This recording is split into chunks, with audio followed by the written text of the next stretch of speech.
BJP दावा करती है कि किसान आंदोलन का हमारी सरकार पर कोई असर नहीं पड़ा है, लेकिन आज हरियाणा में आए नगरीय निकाय चुनाव के नतीजों ने उसके दावों को गलत साबित कर दिया है।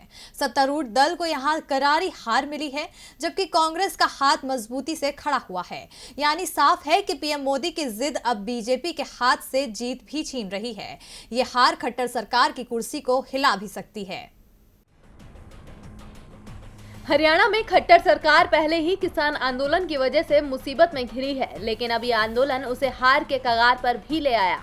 किसानों के विरोध के बीच आज हरियाणा में नगरीय निकाय चुनाव के नतीजे सामने आए, जिसमें बीजेपी की बुरी हार हुई है। इस बार सोनीपत, पंचकूला और अंबाला नगर निगम में मेयर पद के लिए पहली बार सीधे वोट डाले गए थे, जिसमें बीजेपी केवल एक पर ही कब्जा जमा पाई। बीजेपी के खाते में पंचकूला और कांग्रेस के खाते में सोनीपत का मेयर पद आया है। कांग्रेस के निखिल मदान सोनीपत के पहले मेयर बन गए हैं। उन्होंने बीजेपी के ललित बत्रा को पटखनी दी और 13,818 मतों से जीत दर्ज की।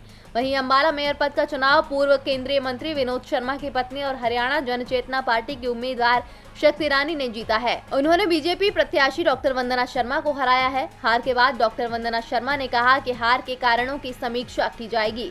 वहीं सांपला, धारूहेड़ा और उखलाना नगर पालिका में भी निर्दलियों ने जीत का डंका बजाया है। उखलाना नगर पालिका चुनाव में चेयरमैन पद पर निर्दलीय प्रत्याशी सुशील साहू 419 वोटों से जीत गए हैं। उन्होंने अपने प्रतिद्वंदी जजपा के महेंद्र को हराया। हालांकि पार्षद चुनाव में बीजेपी को संजीवनी मिली है।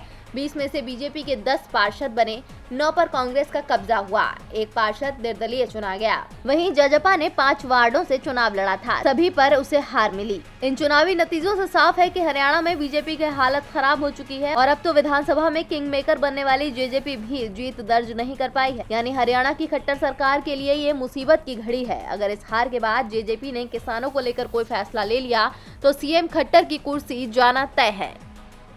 डीबी लाइव की रिपोर्ट।